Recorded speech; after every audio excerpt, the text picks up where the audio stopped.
Hi, friends. Welcome back to another episode of Kingdom Recon. And you'll notice that we are a little light today, but that's all right. We are waiting, hopefully, for our third member. But before we get into all that, I guess we should start with me and my co host here. So, my name is Arrowhead Tom, also known as Tom or Thomas. You can call me any of those things. I've been called worse either way. And to my, I guess it's my right, your left. Somebody's to my side here is my good buddy and co-host Randy, Chief of the North. Randy, how are you doing tonight? Good evening. I'm doing well. I'm doing well. Setting up shop in a new location tonight, Hmm. but Yeah. we're up and running. We're good to go, and I'm excited to talk about some of these big dudes that we have been talking about uh, Hmm. for quite a while. And yeah, there's some exciting dudes coming out. Might be a little top heavy when it comes to this class, but Yeah. No pun intended, but right. uh, I think we just spent probably the last 30 minutes just watching a couple guys together and just kind of, Yeah. chopping it up over O line, D line. I think we both have a passion for that.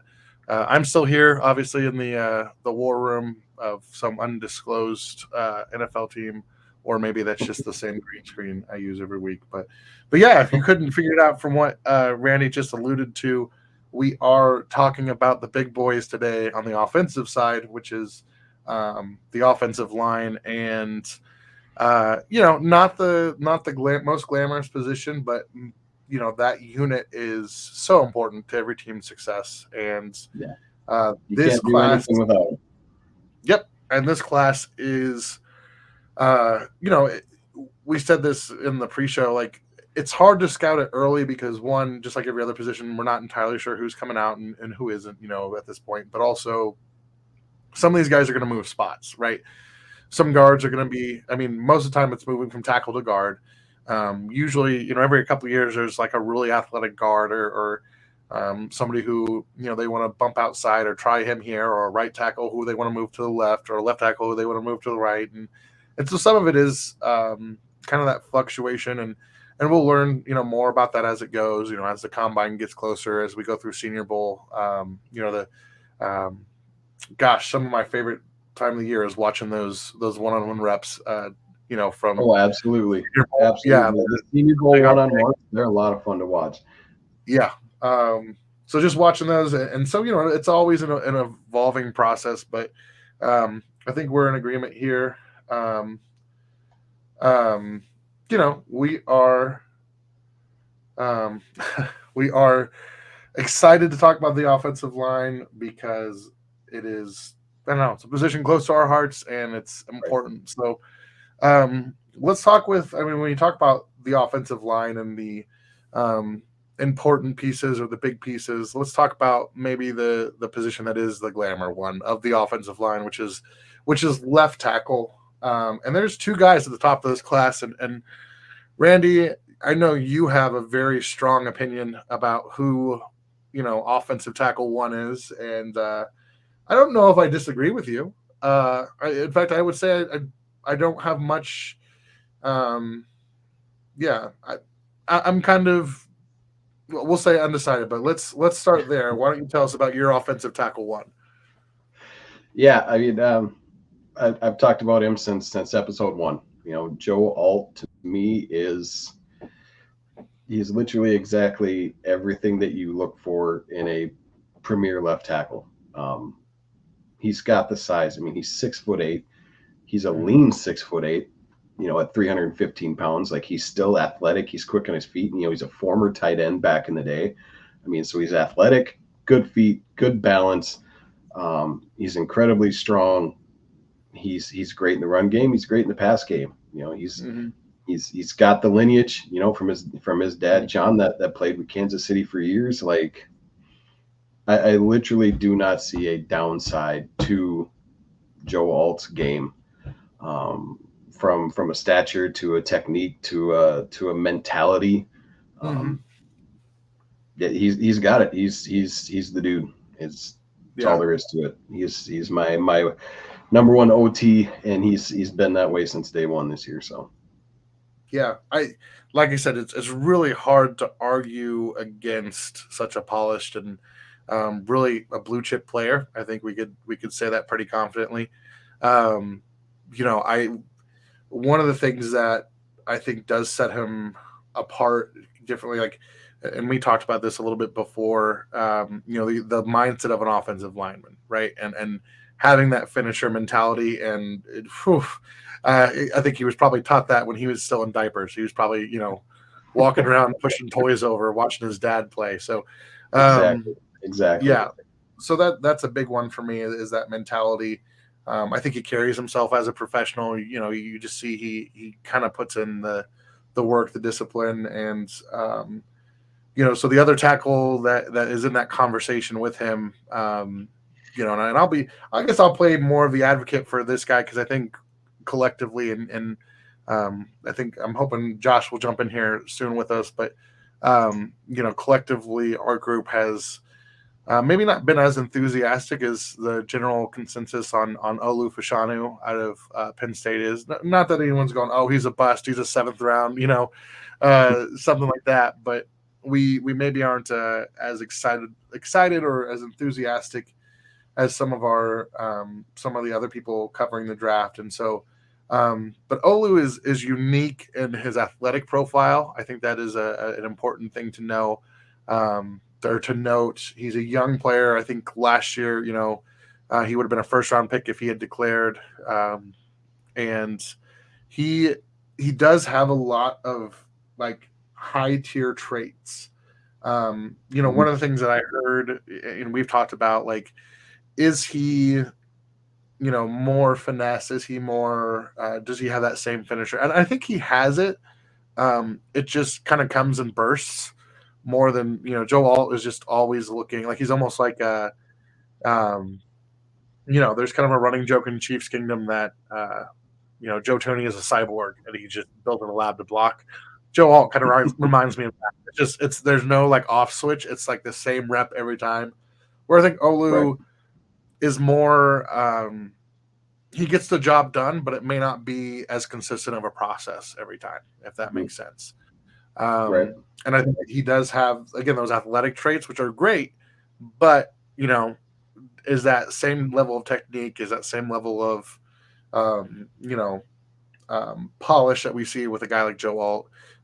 Is he going to pick that up so that he can put it all together? And um, so it's kind of maybe even just a little bit of what flavor you prefer, because I think Joe Alt, again, like very automatic, very regulated, and he's not a bad athlete by any means. We talked about this before the show. Like, none of these dudes are bad athletes, and if you disagree with us, just go tell one of them to their faces that they're fat and slow, and make sure you got your medical insurance card on hand. Make sure you have a living will and your papers are signed and Yeah, you have yep, all those things covered. But go yeah, tell that to these dudes they're both huge human beings. They're both very athletic. I think really the thing that kind of puts Alt over the top to me is his overall polish and tenacity. Where I think technically Fashanu maybe just a little bit behind um, when it comes to patience and his timing with his hands and his hand placement. I think he doesn't quite have that patience. I think he's, I made this analogy to another guy earlier about, a puppy chasing cars. He gets really, really excited, and he's a little bit of a lunger and reacher, and it kind of catches him out. It puts him in a bad situation with balance and just kind of overreaching at times. So I think that's really just kind of what tips Alt for me. The overall polish, sound technique. He's patient, to where I think that maybe is a little bit where Fashanu struggles sometimes. It's just that timing, hand placement, striking, a little bit of a lunger, likes to be a little bit too aggressive in his pass sets to where I think Alt just got it down.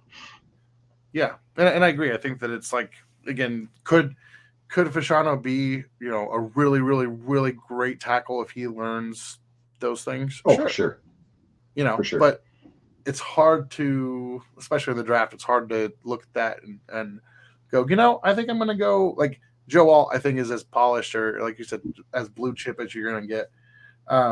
So those are kind of the top two guys. Even if you disagree with us and think Olu Fashanu is great. I mean, we value athleticism, but I will. I think we'll circle back and just stand on, hey, a guy who can be as consistent as Alt is valuable. But let's talk about the guys behind those two because Mhm. there's a whole list of names, and Right. like you said, it's a top heavy class. There's kind of some guys I think that are going to be round one or early day two guys. Every team who it's kind of like air. If you don't have a left tackle, you need it. Like it's one of those things like you don't really think about it until you don't have it. That's what I'm saying. Right. And the teams who are looking for one are going to want one, and they're gonna jump in quickly. So.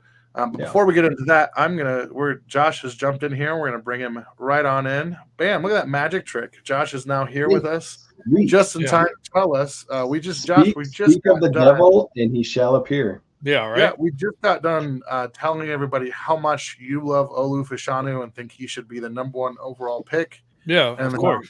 you have established. No, we got done talking about Joel and Olu and kind of the concerns there. So I know you've also got an opinion. So let me pause on moving to our third tackles and all that. Josh, tell me what you see in the conversation between like Joe Alt and Olu Fashanu as in terms of who should be the top tackle in the class. Yeah, definitely. So, and this is just my opinion because I know there's an opinion out there that Alu should be the number one tackle out there. I don't see that. I think Joe Alt is someone that you bring in, and he's just that steady tackle that you have. He does everything right. His technique is just perfect. The only thing I see with Joe Alt is his anchor just isn't there as that elite type of player anchor that just locks in and you're not moving him at some point. But everything else about Joe Alt is there. He's got the size, he's got the length, he has um, the kick step that you're looking for a left tackle. He moves guys. He gets to the second level in the run game. He does everything correct. And then you get Olu over here, and it could just be me coming in expecting to see this um, top tier athlete and expecting to see someone moving people. But what I see is I watched the Ohio State game, and gradually throughout that game, and what you'll expect from a top tier guy is gradually through a game is to get better and better because the defense is slowing down, and you expect to see a left tackle lock in the fourth quarter. You did not see that with Olu. Mm-hmm. You saw someone that got beat around the edge. He got bull rushed. He got everything done to him. And I'm trying to think of my guy, left tackle for the LA Chargers, Slater. You threw on that Ohio State game against Chase Young, and you're like, whoa, this guy is a left tackle. And that was the game that proved it to you. And I was excited to throw on the Olu game against Ohio State, and it just did not prove it to me. You saw someone that was clunky. Again, that fourth quarter just wasn't good. But I will say, in the beginning, in the first few quarters, you did see an anchor that was top tier. You saw someone that could just lock in, and if someone tried to move him, it didn't happen. So after that game, I thought of someone that was maybe somewhere in the late first, second round, rather than someone that was a top 10 pick. That's my takeaway from the Olu game. I need to go back and rewatch because other people have different opinions. My opinion isn't always 100%, so I need to go back and double check the tape and see what I see. Yeah, and it was we talked about that in our group chat. Was kind of all of us as we got different, got to see that at different times. And it was kind of strange, like you said, like it was almost a tale of two halves for him. Yeah. And it's usually the other way around where you can kind of understand if somebody's struggling if they're doing something different, but they were throwing the same stuff at him all game, and it was just like I don't know if he wore down, but it's definitely an interesting conversation. I think it's kind of the classic like upside versus high floor conversation. Yeah. Um, so I'm glad you got here just in time to put that in. Great. Yeah. It was a great transition, right? Jumping right in. You're still like Yeah, adjusting right. your headphones. It's like we timed So it. Like, yeah. All right. So we're talking about the other guys on the board, and we're specifically looking at guys who are left tackles. We'll talk about some other guys. Actually, I take that back. Because the next guy on the board, I don't think Randy. We were talking about him beforehand, and I don't think we are. I think we agreed that he probably isn't a left tackle at the next level. Yeah. He's probably a right tackle. But I want to talk about him, so I'm changing the script right now, live in motion. What do you guys think about Talise Fuaga from Oregon State? I mean, in today's game with the way defenses move around their premier pass rushers, like saying your left tackle's your premier guy, your right tackle's just your run blocker, like they both, your right tackle's got to be a better pass blocker today than he did 5-10 years ago.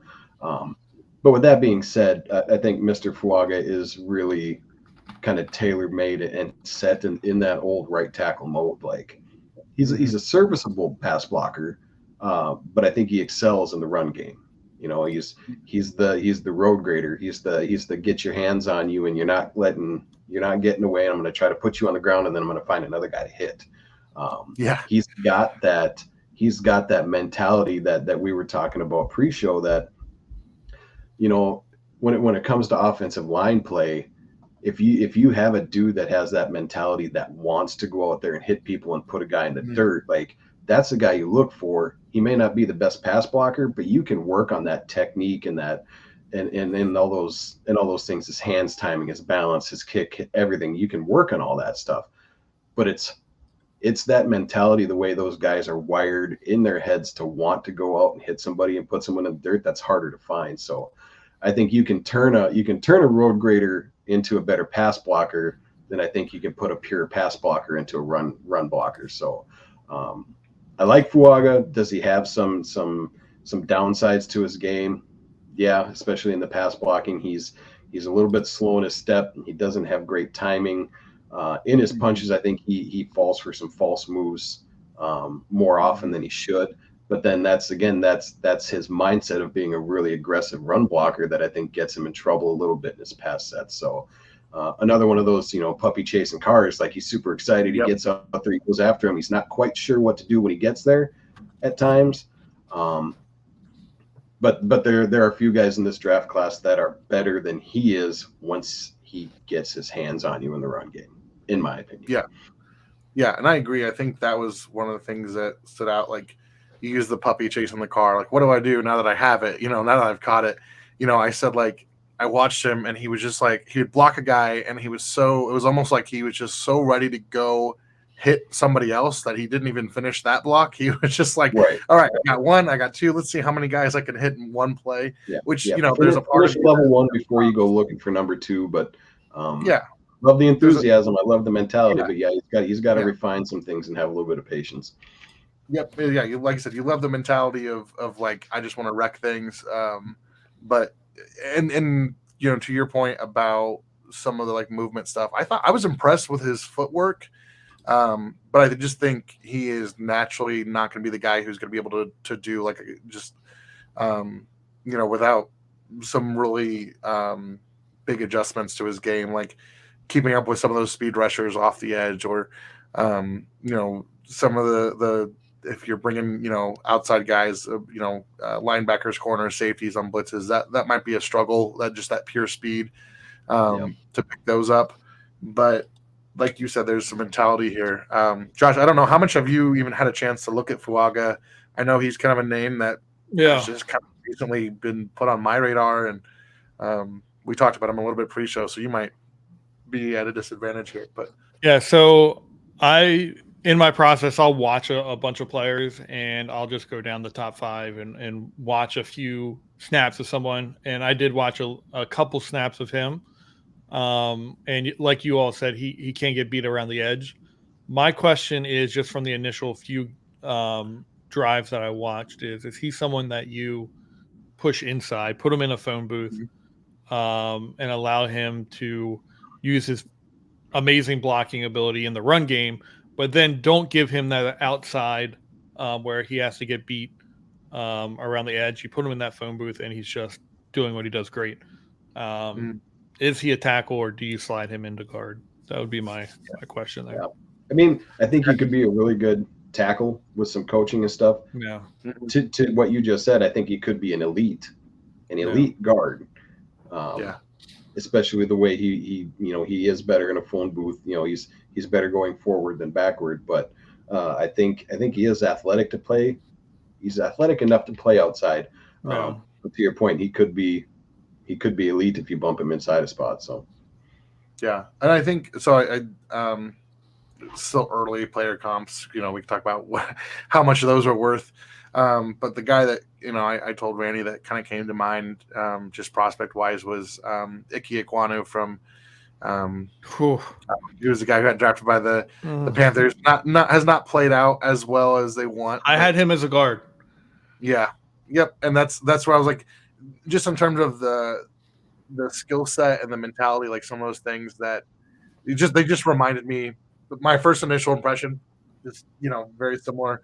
I think it may be one of those you let him fail at tackle, then you move him in or whatever. Yeah. But he's fun to watch, and love the player. Wherever he is, I hope he's successful. So, but I thought hot name. I thought Icky was someone that, like you just said, you put him out there. I thought he could do it, but I thought if you threw him in at guard, like he is this top tier, like potential all pro offensive guard at the next level. And yeah. Whew. Yeah, that's been a rough one for Carolina. And, I know he's had some injuries and some other stuff going on there. So let's talk about some of these other names on this list, or just on, the offensive tackle spot. And again, I think I said it at the top of the show, we might get to combine season, Senior Bowl season, and somebody shows up, and suddenly they've got T-Rex arms, or they've got, something that goes, okay, we got to move them inside, or we got to do this. Hey, don't get me on my pedestal there about small arms, because I'm not saying it's right. I'm just Slater saying has them, and that man is a baller. So who's the kid down in Tennessee that went through the same thing? Skoronsky, who I think has been really good for them this year, and they've had to move him around. And I don't know if they've had to play him at tackle yet, but he's just been as good as advertised for them. If it doesn't show up on tape, then don't worry about it at the next level, because it's not an issue for them. A lot of people think that the small arms, or you're too small, like a Devontae Smith. If it doesn't show to be an issue on tape, then it's not going to be most likely an issue at the next level. Yeah. Let me throw two more names out here. Just kind of, I think we're in the conversation for that next tier. Both of these are big school guys, and they're big guys. And they just played this past weekend in a game that Josh, I'm sure, was not a fan of. So let's talk J.C. Latham from Alabama and Amarius Mims from Georgia. Do we have any? Do either of you have a very passionate opinion about either one of those guys? Whichever one you want to go, let's have at it. I don't necessarily know if I have like a burning, like passionate take on either of them. First of all, they're both mountains of human beings. 6'6", 6'7". What Latham's pushing 360 plus. Mims is that 340 range. We were talking a little bit pre-show about Latham. I think he is a mountain of a man. Do I think he would be better served playing somewhere around 330 to where he's a little quicker on his feet? Absolutely. But he's good. There's no doubt about it. I mean, he is in that second tier of tackles in the conversation, with Mr. Mims and, a couple other guys that have kind of crept up my board, with Jordan Morgan and even Javon Foster from Missouri. So I think these type of guys are all kind of clustered in that second to third round grade, to where they are really good players, there are deficiencies to their games or their mentality or their technique or whatever it might be. But I mean, they're both top tier offensive linemen from top tier programs, so they're well coached. Um, they're big human beings. They're both incredibly strong. But I think really with Mims and Latham, I think if anything, it's playing high and reaching at times and getting beat by some speed guys just because they are so big. But um, they're both really good football players. But that's about what I got on both of them. I mean, you see them on TV a lot because those programs are always on TV, so you get to see those guys play. Um, but as for like a burning passion for either which one, um, they're both good. But yeah, they both need some work as well. So When it comes to me as far as Mims goes, I haven't watched just the film on him, and I'm not going to speak about a Georgia guy unless I watched the film. I can so my take as far as watching a Georgia game is I'm going to put my fan goggles on and I'm watching the game, and then I'm going to take them off and then watch him as a prospect when the tape comes on. I have not done that with Mims yet, but with JC Latham, I did get an opportunity to watch him because after Olu, I was trying to find that next guy, that guy that is going to be better than Olu, in my opinion, because there has to be someone that jumps up above him. I did watch JC Latham, and the biggest thing you can take away from it, Randy already said that, is reaching. That man reaches and misses so many times when you throw on the tape, and it just becomes just annoying because he doesn't have the athletic ability. And I can say this a lot for Alabama offensive tackles is that they seem to just be lazy. I don't know what it is, but you throw on the tape and they're either not giving, you see like this big burly person and they're not giving that second effort of to push the person away, or they're just I don't know. It's just something about Alabama offensive linemen, either the way they're coached or something I do not like at all. And I will tell you the complete opposite about their running backs. I absolutely love Alabama running backs. Brian Robinson was my favorite running back out there. It's not because I am a Georgia fan at all. There's just something about their offensive tackles that just is off to me. And he's another one that just his reach blocking and he just misses a lot. I don't even know if I would be a fan of his if he would be on my board in the first two rounds at this point. I'd have to go through the tape for that. Yeah, I mean, and that's where I kind of agree with you. And we again those pre-show conversations, the show before the show. I said I have the same kind of like quandary with Alabama offensive linemen. I'm like, are you actually good, or are you just better or bigger than the guy across from you, and you're standing next to a guy who's bigger? Are you just in the way? Because I don't know. I'm trying to think of the last like Alabama offensive lineman. I think Jedrick Wills is probably the last one that was like really successful. Who was the center that came out a couple years ago? Landon Dickerson. Yeah, he was pretty good. Moved to guard. Yeah. And so there's I think there's some scout the player, not the helmet, and that's true to an extent. But like you said, like is there certain coaching styles, certain systems that you do have to like factor into those equations. So I will say I think Mims has the potential to have a better pro career than he did college. I think he got put into he's got some versatility. He's was kind of a limited starter, but he's behind some really really good players in Georgia.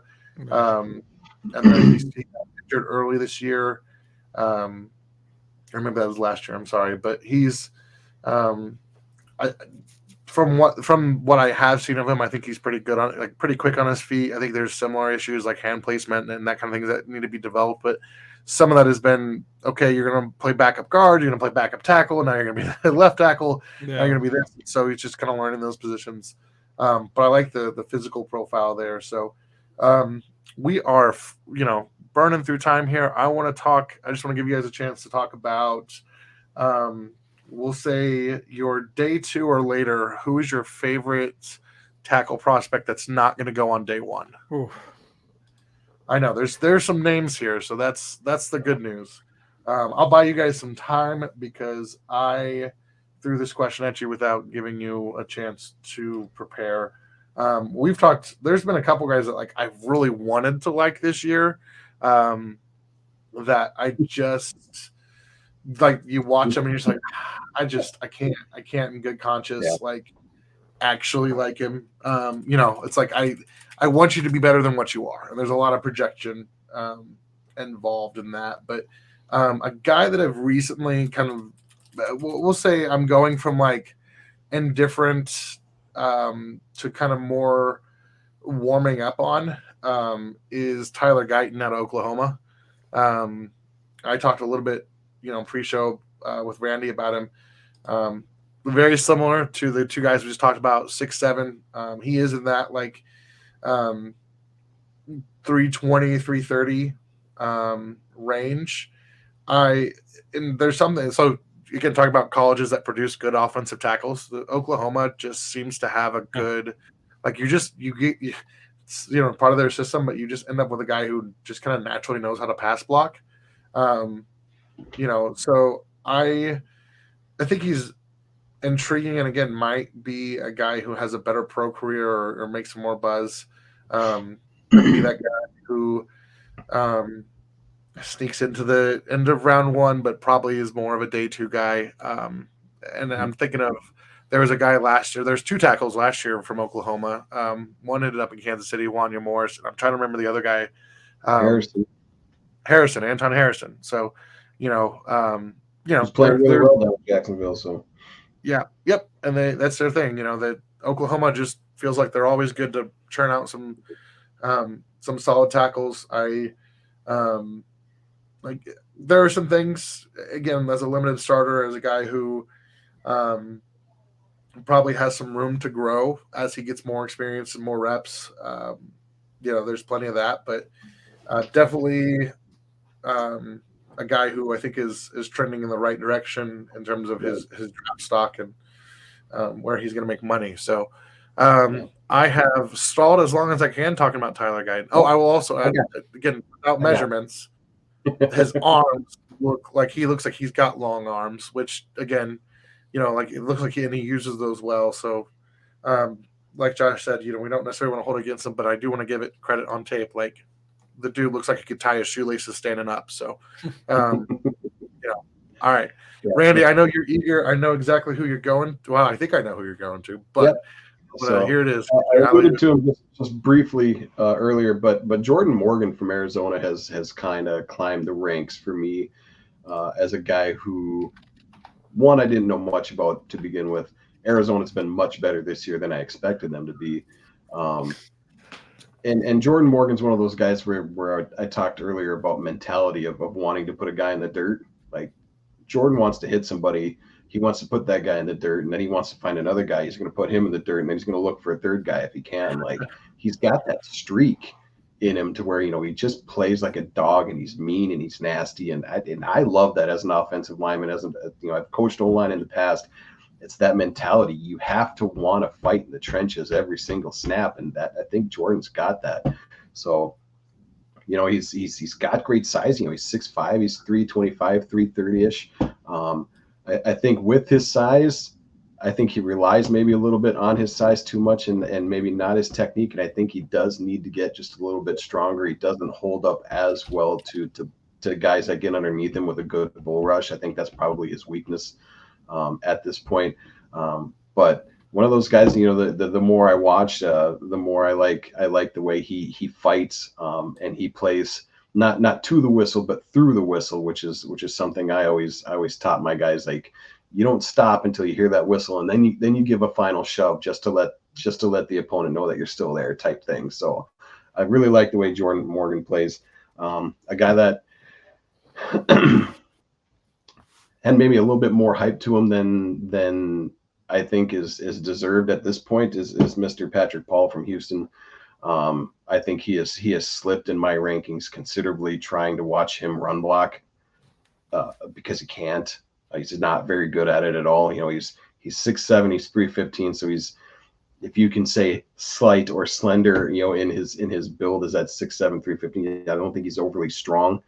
I think he's a guy that's going to need a lot of development in the weight room, and I think he's going to have to find a team that's maybe more of a finesse pass team than a more well balanced or power run type team. So he slipped to me to someone who's fourth, fifth round guy to me, just because his inability to be effective in the run game is just it's poor. It's very, very poor.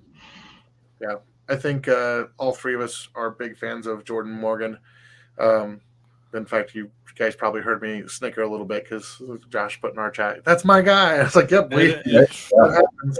As much as we disagree on guys, we also we do, and that's part of that. Just we talk about guys as we go, but yeah, and I think we have a similar. When I said I wanted a guy to be better than what he is, like that projection, that was very much Patrick Paul for me. Like, he could be much better as a pro. Maybe he grows into what he could be, but yeah, it's not there yet. So, all right, Josh. Now that we've taken all your answers from you, and that was going to be my guy, because I talked previously about I threw on the film trying to find someone that I like better than Olu. I like Jordan Morgan than I like better than Olu. His size, the way he moves, his kick step is really good.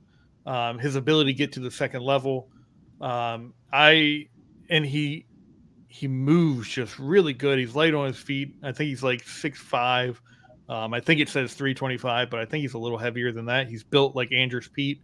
He's just got that thicker lower half. And we all know how I like a thicker lower half.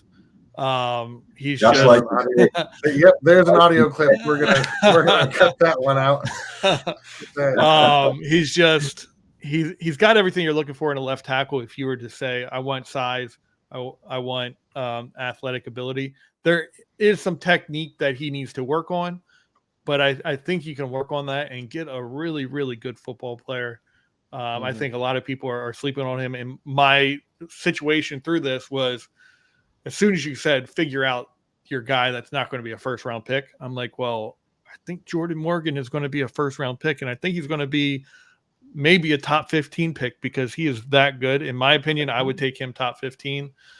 I think as we go through this draft process, we're going to hear his name a lot, and people are finally going to throw on his film and not judge people by their helmet, because that's what we get early on right now. And you're going to see just a really, really good football player. Jordan Morgan is that guy, and I'm a fan of his. Like right now, it's Joe Walt, Jordan Morgan for me in the draft process. Hey, that is understandable, and that's different, but it's understandable because, like I said, we're all big fans. I love to be different. Yeah, I love the way he moves. So I mean, you're a Dallas Cowboy fan living in Delaware. Yeah, right. I can surprisingly say I can't be 100% on my takes for offensive line, but I hit pretty well on offensive line. I was big on Rashawn Slater when no one else was. Yeah. Icky, as you brought him up, I didn't think he was going to work out at left tackle. I think he was going to be a better guard. We're still to be unseen. I enjoy watching offensive linemen, and I so far it's worked out for me with how I evaluated them. So big Jordan Morgan guy though. Yeah. All right. Well, we're going to switch gears here to close out the show. So I do want to give just kind of a trigger warning. Garrett, if you're listening to this podcast, probably to go back and clip out the part where Josh said he likes a thick lower half. You're going to want to stop talking now, because we're going to talk quarterbacks, and I just have a feeling that some of the things that are about to be said may not be what you want to hear. So quarterbacks, obviously, you start the conversation with this draft class with one guy who's been the center of attention, the center of that. And so what we're going to do, we're going to kind of keep it simple. We're going to go over a couple of the top guys, and it's this idea. We're going to put them in one of three categories. Is he a truck? Is he a trailer? Or is he just not it? So if you're not familiar with the truck or trailer language, it's Daniel Jeremiah and Bucky Brooks on the Move the Sticks podcast. They talk about it. I'm not sure. Maybe go back to the Baltimore Ravens and Daniel Jeremiah in their days, but the idea is like, is your quarterback is a player a truck? Is he the guy who's going to pull the offense? Is he a trailer? Is he just something that you can put on? You're going to be successful with him, or is he just not it? So, kind of the playmaker versus game manager kind of buckets. But I like the idea there of, is this a piece of your offense, or is this the guy pulling your offense?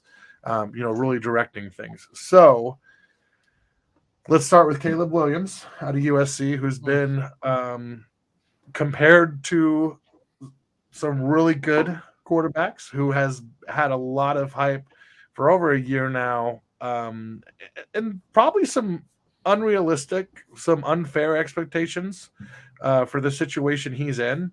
But I'm curious, because I know my opinion. What do you guys think? Would you call him a truck, a trailer, or do you think he's not going to be it? Whew. That's tough.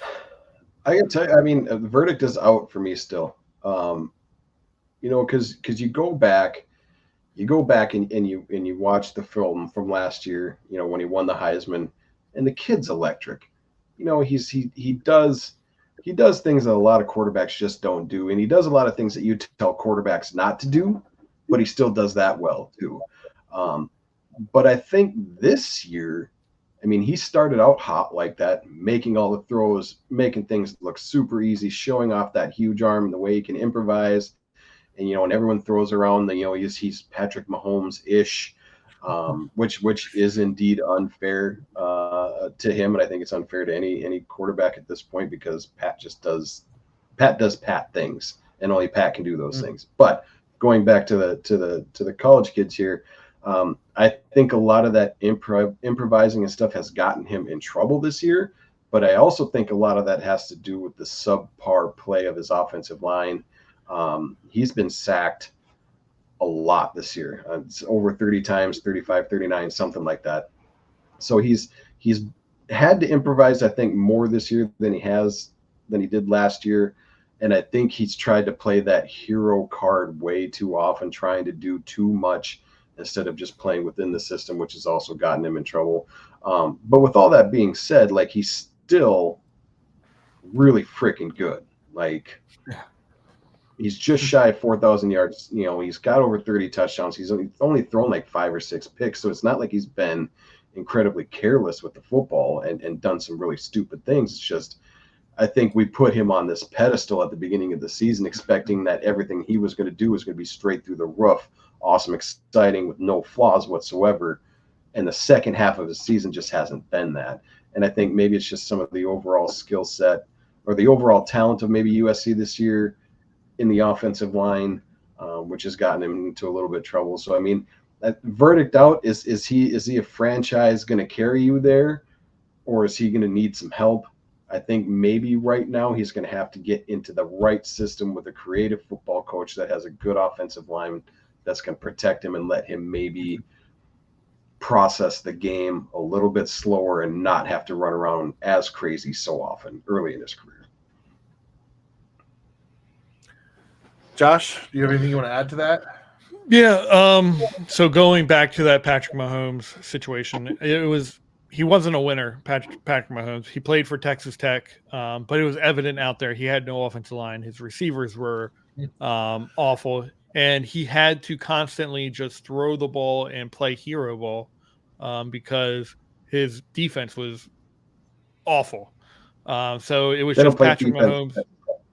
Yeah, no, and it was just Patrick Mahomes against the world when he was in college, and he just did magical things. I think we saw that with Caleb Williams. He just fell off at the end, and he just broke down because I think he is a trailer, or is that what you said, a trailer or a truck or trailer? He's a truck. He's going to pull the team. It's just he needs also to where we're starting to see with Patrick Mahomes, he needs talent around him as well, because this is not the Patrick Mahomes we've seen either this season.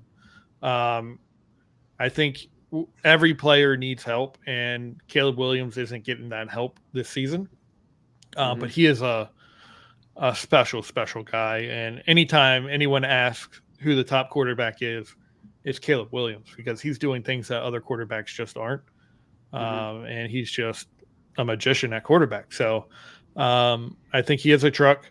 And I believe it's just, I mean, he's having stat wise, I think last year he completed 66% of his passes. This year he's completing 68%. So he has going closer to the number that you want to see at the college level, which an elite player is like in the 70%, which is 70 to like 75, which is absolutely insane when you think of a quarterback throwing 75%. But he's that guy, I think, and I think he is a truck. Yeah. So here's my caveat, because we could, for every prospect, it matters where you go, the situation matters. I think with Williams, the most important thing is not whether or not he is that truck or that trailer. It's going to be when you hand those keys to him. And what I mean by that is you use Patrick Mahomes as an example. Could he have started year one in the situation he was in and done really well? More than likely. He would have done well. He would have done as well as I think, he did his first year starting. But being able to sit, being able to pair, and the franchise that's picking Caleb Williams is going to be in the top 5, right? It's unlikely that it's going to be a situation where somebody comes up from the back end of the draft to come get Caleb Williams unless he falls. So a unique situation in that, right? But, if you could even just get a veteran in there who can hold it off for a couple games and take that pressure off, because the one thing that you don't want to do, because the moment you draft him, he becomes the face of your franchise. We rush these young kids into playing, and what we see, I think, a little bit with Caleb Williams is there is that hero ball mentality, and you don't want to take that away from him because that's what makes him special. But also, you can develop some really bad habits and kind of really derail your development if you don't have some cushion to keep yourself in a place where that's managed, right? So I don't question the skill. I don't question the kid. Seems like he's a great kid. I know, we can talk about off-field stuff. There's no off-field stuff. I know a couple weeks ago there's some people who were like, concerned that he was being emotional after a game. It's like that's Dude, if you're a football player and you're not emotional after a big loss, there's something wrong with you. Like emotion fuels you in this game. Yeah. So if my quarterback isn't emotional, I don't want to. Yep. If you don't care enough, there. Big loss, I don't want you. If you don't push yourself to be accountable, I'm not worried about that. So no worries about the kid. I think he's, again, we put him on that pedestal. There's a little bit of that, like almost like you're just almost being nitpicky at this point with him. But I do think it matters to almost help him. To help him recover a little bit from those unrealistic expectations. Wherever he lands, I think Chicago's got the first pick right now. Shoot, I mean, let Justin Fields, ride it out until the trade deadline or whatever, just give him the time to mentally settle, both from, I think, the season at USC and then all the expectations that are come with being that pick. This is going to be a lot. I 100% think he can live up to it. But I just think that when you give those keys to him, and how you do that, you want to make sure that you have a strong locker room and all these things that make winning franchises. So next name up is Drake May out of North Carolina. And I feel like I'm going to be in a different category as you guys, but let's talk about Drake May. What do you guys think? Drake May, being from North Carolina, maybe doesn't get the exposure that some of these other guys have. Me living in Minnesota, I get a lot of Big Ten football. You get a lot of SEC football. You don't get a ton of ACC football. So Drake May is a guy that I haven't seen a ton of, but what I have seen is a very good football player. I mean, there's no doubt about it that he can play the position. And if you look at him just physically, he's 6'4", 5", 230 pounds. He's got that prototypical build. He is athletic. I think he is faster than maybe most people will give him credit for. Like, I wouldn't be surprised, combine time, if he doesn't run like a 4.65. That's still moving for a guy his size, and a guy that typically maybe not is labeled as a true runner. But for some odd reason, to me, there seems to be something there's something missing that I'm not quite catching to where all the hype is like built up around this kid. Like everyone said, he's the clear cut number 2, maybe even pushing number 1. And I'm like, and I just don't see that, that it factor. Something, maybe it's just because I haven't seen an absolute ton of film or game from him yet. And then that's something that, I'm going to take more time and watch more of. But I see the stature. He puts up decent numbers. There's just something, that it factor isn't quite there for me to say he's going to push Caleb Williams to be the number 1 quarterback in this class, or to be the 2nd overall pick even. Do you think it could be because he does have a great arm? He has the scramble ability. I think he takes too long to process. I don't think he sees his reads quick enough, and he just holds on to the ball way too long. Yeah, I've seen some of that. Yeah. I think that could be it, and that could be a scary thing at the next level. If you're not reading well at the college level, oh boy. I don't wish you could have some long afternoons just ask Zach Wilson. So I think that could be it. But yeah, he looks like the quarterback. He has the fun arm. I just think he takes way too long to process and get through his reads. And even honestly, right now, just thinking about it in my head, who was the last quarterback to come out of North Carolina that was that big arm and athletic and flew up draft boards late? Don't you do this to me, Randy. No, don't you put that evil on Drake. Did I just steal your thunder, Tom? Was I about to steal your thunder? No. I think that's unfair to call him Mitch Trubisky. So you said it. It came out of your mouth. I was thinking it, but you said it. But there's some drastic similarities to their game and to the way, like Josh said, he processes. Sneaky, athletic, big arm, good stature, looks great, doing all the things. Like, everything says that it should be really, really good. But there's just something missing to me, and it's the same with Trubisky. Like, he was just so slow at processing and just couldn't make a good decision, even though he was incredibly athletic and talented and had the stature. There's just something. There's something not there that puts him in that top tier for me. All right. First of all, we'll talk about Mitch Trubisky. When he was a prospect, I remember going, this dude is Mark Sanchez 2.0. Like, it was almost a carbon copy. And only more athletic. So here's the thing. I am a big Drake May guy. I just kind of like North Carolina in general. They've got my guy Tez Walker down there, and he's doing some cool things. And I think you talked about, like, players need help. Walker being there has been big for Drake May.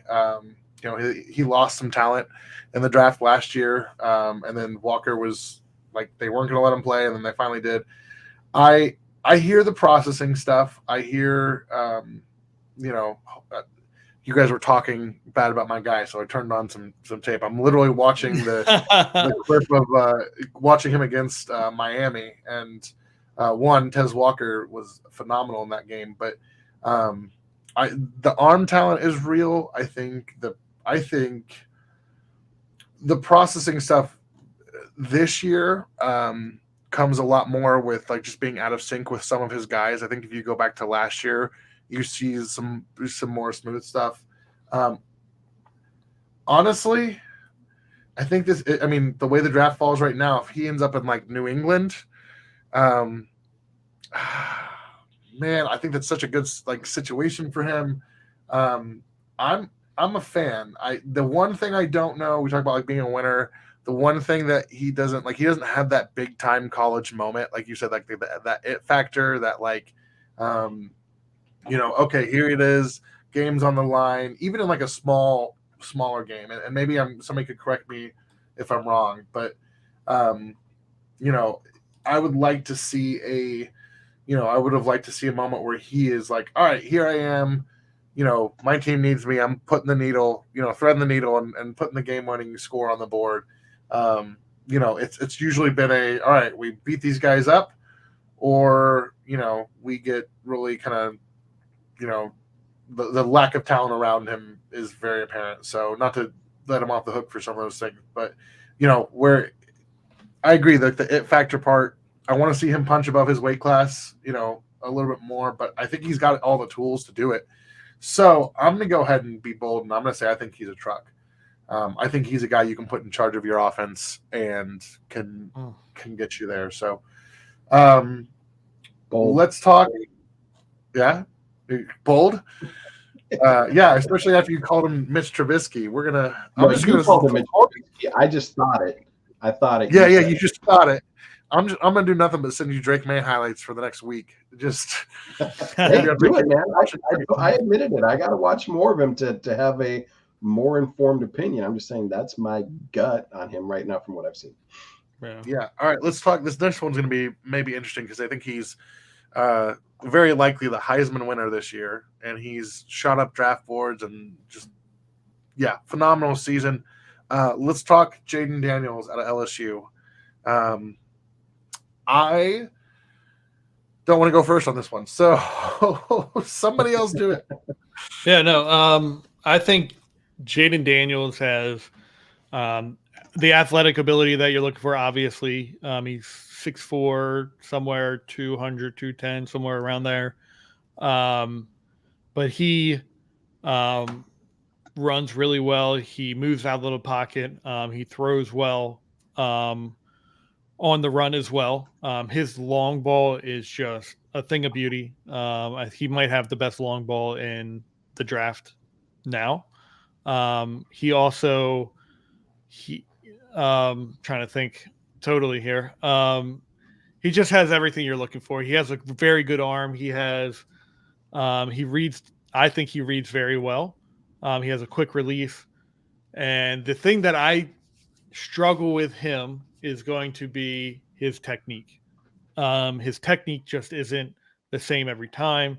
His throwing motion kind of plays with his ability to throw accurately and just throw with power as well. I just struggle to see that, but I think it's something that you can very easily clean up. I think he is going to be the number 2 quarterback in this draft over Drake May.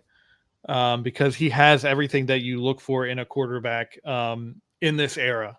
He has the ability to move out of the pocket. He has the ability to throw on the move. He also can play within the pocket. So I think he's going to be the number 2 quarterback. He might not be drafted as the number 2 quarterback because Drake May might be the star in some GM's eyes. But I do think when we're all said and done, he'll be the number 2 quarterback in this draft. So I'm going to say he is a truck. Yeah, I'm going to go with the truck as well. I mean, what he is doing this year is statistically stupid. Yeah. Like, I mean, I knew he was going to be a good player coming into the year. He started off the season with that game against Florida State. It was prime time. It was big matchup right away. But as you sit here and you look at the regular season stats now, to where he's thrown for just shy of 4,000 yards, he's got 40 touchdowns to 4 interceptions. So there's a 10-to-1 ratio there. But what really jumps out at me is he's a bit of a scrambler and he's athletic, but the dude's got 1,100 yards rushing this year with 10 touchdowns. Like that's, he's rushing at 8 yards a clip right now whenever he takes off with the football. And I know a lot of that is some improvisational, scrambling type stuff, but I mean, he's got 135 carries on the year. I mean, so there's some designated runs there. So he's more athletic and he's a much better runner, pure runner than I gave him credit. Initially I thought he was just kind of a scrambling guy that got lucky a lot. It's not necessarily the case. Like he's a much better runner than I was expecting. But granted, he's got great targets. He's got Neighbors and Mr. Thomas Jr. out there. He's got two legit wide receivers to throw the football to. I think he's going to have that too at the next level. He's going to have a legit threat, a legit go-to guy to kind of lean on right away. And he's going to have a good old line. I mean, he's shown the ability to scramble, but you also don't want this kid running for his life day one. Yeah. So, he started out good at Arizona State, decent player, came to LSU and has really blossomed into something truly special. And I think he's going to run away with the Heisman. I think it's pretty much a wrap for him just with the combination of his passing and rushing statistics.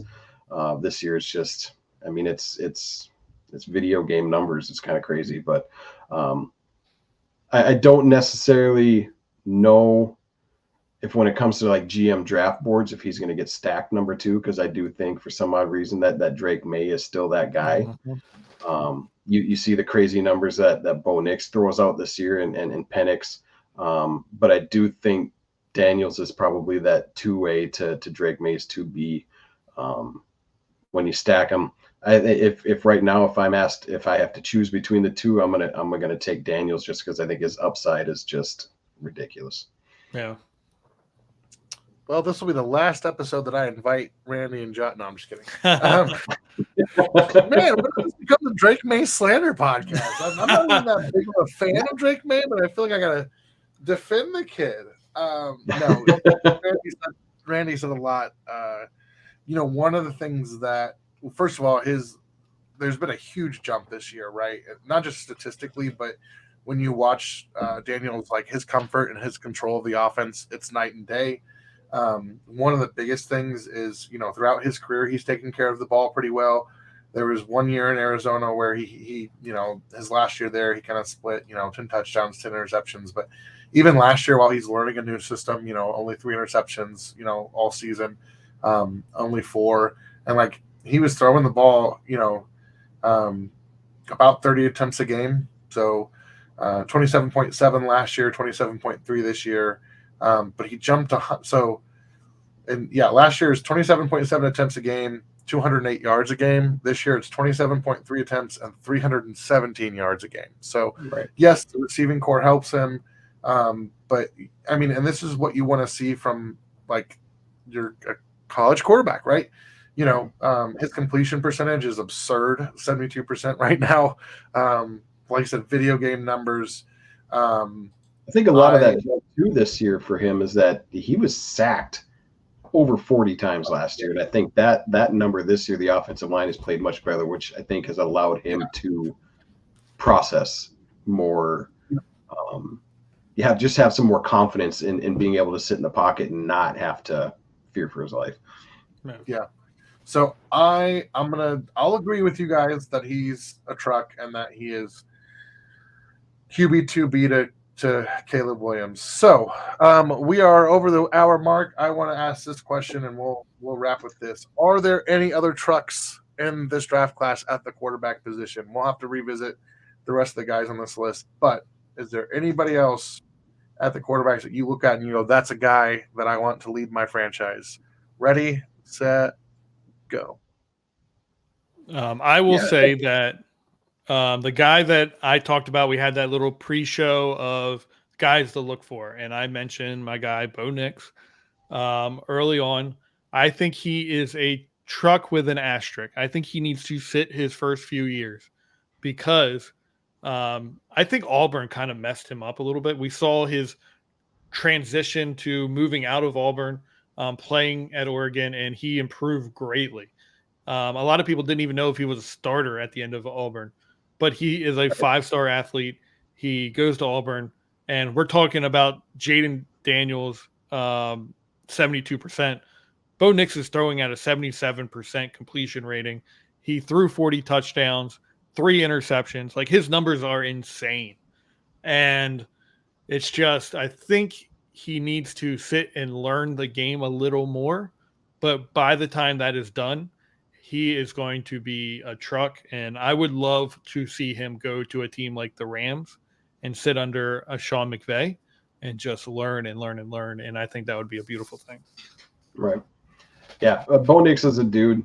You're right. You know, coming when he left Auburn, you were like, this kid was supposed to be dynamite, and he looks like a dumpster fire at times. Like it was ugly in Auburn at times, but he got over to Oregon. That system fits him better. The coaching staff, they retooled some things. He gained some confidence, and this year he is playing lights out. So I think Bo Nix is one of those guys as well. One of those guys that I think is a trailer, but I really, really, really want him to be a truck, and I'm really rooting for him is Michael Penix Jr. You know, injuries derailed this guy a little bit early in his career.